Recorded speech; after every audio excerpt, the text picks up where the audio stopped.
let's talk about dampening, and let's talk about what they're doing here. All right, because this actually could be something that actually makes a big difference for the RXPX.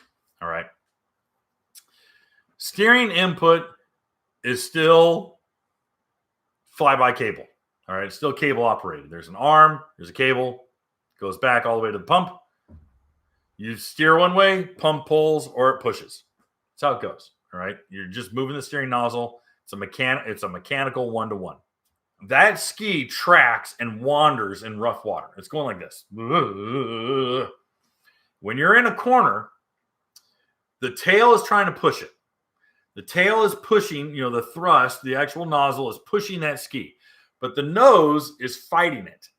So what's happening is that you have two dynamic forces at play on a varying surface. All right. It's not like going around the apex in a corner of a racetrack. All right. You're fighting that nose as that nose is tracking through undulating water. All right. So what happens is that you look at racers, you look at high performance riders, you look at anyone who knows how to ride a ski hard, they're on the bars, and you're going to see rider input. What happens is that the RXPX and the TX is, the ST3 hull is demonstrably worse. But the P has gotten better with the changes that they made to the T3R hull. But the thrust is literally fighting against the bow. All right. You have two very different hulls on a dynamic surface. So what this is trying to do is it's trying to ease a lot of that dynamism. Now, the problem is that it's not intelligent. What it is hydraulic dampening. What the hope is, and there's a point of adjustment. And the point of adjustment is going to make it loose, medium, or tight.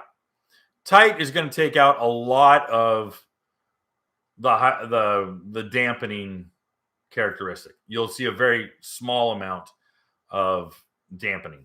Very loose, what's going to happen is that you're going to move the bars and that nozzle will move.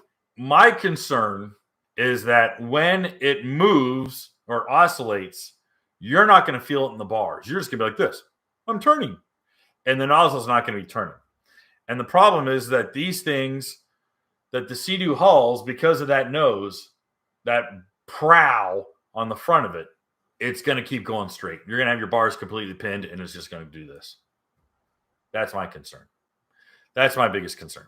Hey guys, thanks for hanging out. This clip was taken from our weekly podcast that we record here every Sunday night at 8 p.m. Eastern Standard Time. If you want to watch the whole video, you can go to the Watercraft Journal's YouTube channel, go to playlists, and then click on live sessions. You're going to see it there. Otherwise, go ahead and leave a like, a comment, and definitely subscribe to the channel. It helps us grow. And again, thanks again for watching our videos, and we hope to see you soon.